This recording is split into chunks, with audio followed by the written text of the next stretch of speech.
First up on my list today is your Resonator guitar survival guide, okay? Because I think there's a lot of myths surrounding Resonator guitars. And it's like, oh, well, I can't play a Resonator guitar, I'm not good enough. Or I can't play a Resonator guitar because I don't play slide. Or I can't play a Resonator guitar because I have to learn a whole new style of play. That's just not true.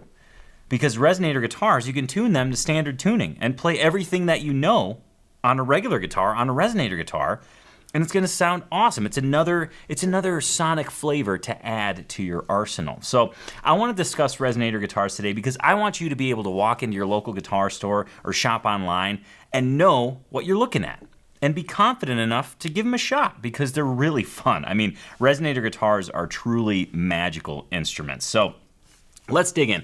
The first choice that you're gonna need, or the first choice that you'll be confronted with when it comes to Resonator guitars is neck type, okay? Now, what I'm talking about here is the actual profile of the neck. You're either gonna see a round neck Resonator guitar or a square neck Resonator guitar. And luckily for us here, I've got both on hand. This is a round neck, if I can get it out of the stand. This is a round neck Resonator guitar. The neck is round, you play it like a standard guitar. All right?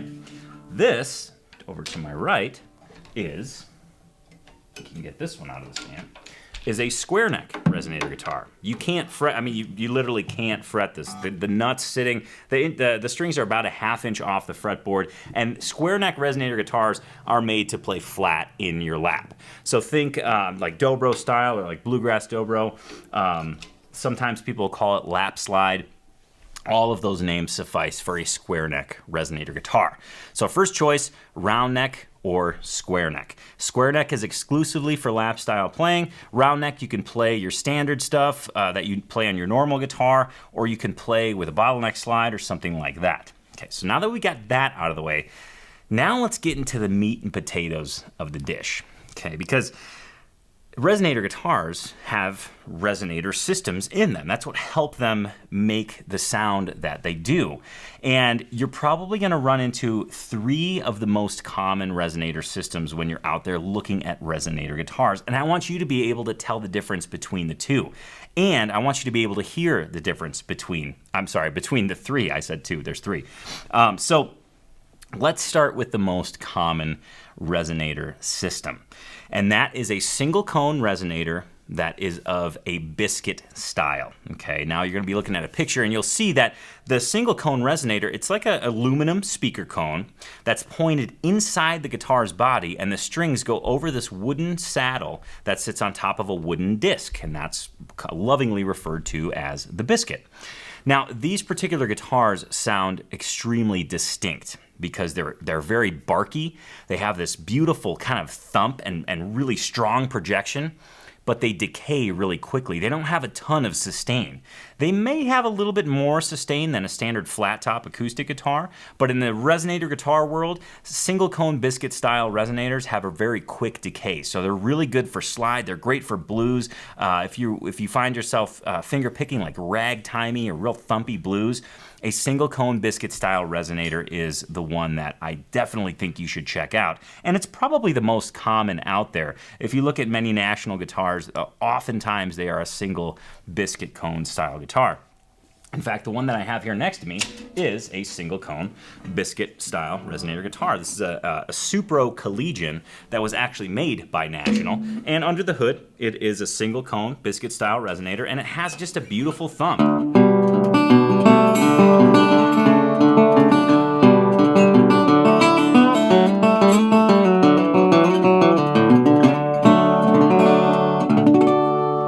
Really nice projection, good strong sustain, good strong projection, but a little bit shy on the sustain end of things.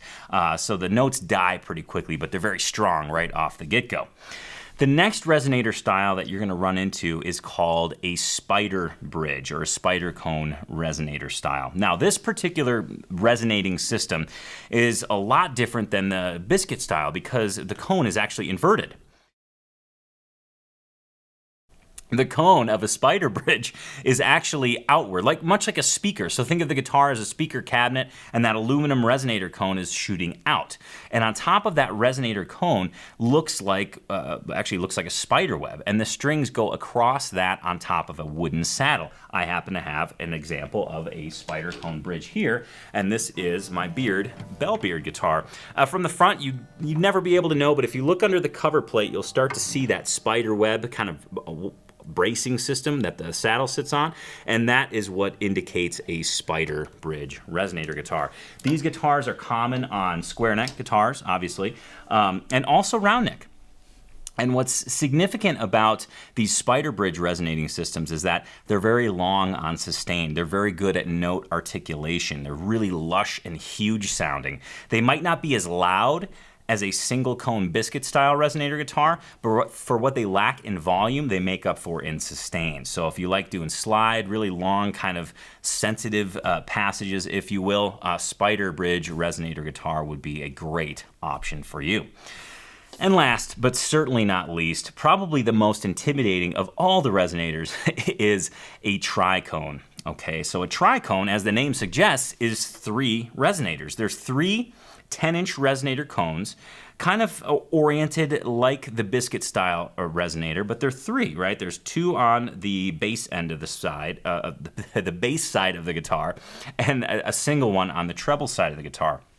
And running across them is a metal or like a cast aluminum T, and that's what the strings actually run over. Now, the beautiful thing about tricones is that they actually marry the bark of a single cone biscuit and the sustain of a spider bridge resonator. So you get this beautiful projection, this strong projection, but also this nice long tail on the note. They're great for slide, awesome for alternate tunings, and I actually happen to have one here.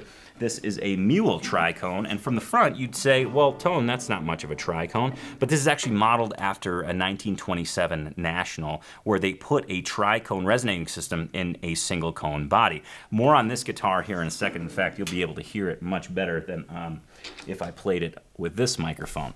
So that's the basics of resonator guitars. Can you play a resonator guitar right now? Absolutely. You don't need any special skills. You just need to want to make beautiful sounding music and grab a resonator guitar, and you absolutely will be able to. Just a quick run over again. So neck profile is the first option you're going to run into. You're going to run into round necks or square necks. Square necks are exclusively lap style playing, and round necks you can do pretty much whatever with. And then you go into the resonating systems. You've got a single cone biscuit bridge, which is real barky. Think single cone biscuit for bark. Then you have a spider bridge resonator. Think spider bridge for smooth and sustain. And then you have a tricone, which is kind of that middle ground of sustain and bark. And you're actually going to hear somebody play a tricone here when we get to who I'm listening to this week. But I digress. I want you to now be able to go into your local guitar store and confidently take a resonator guitar off the wall, be able to look inside it and know what you're looking at, and more importantly, be able to play it and have fun with it, because resonator guitars are so cool. It's like an instant sonic addition to your guitar arsenal, and you don't have to learn anything new. It just sounds amazing.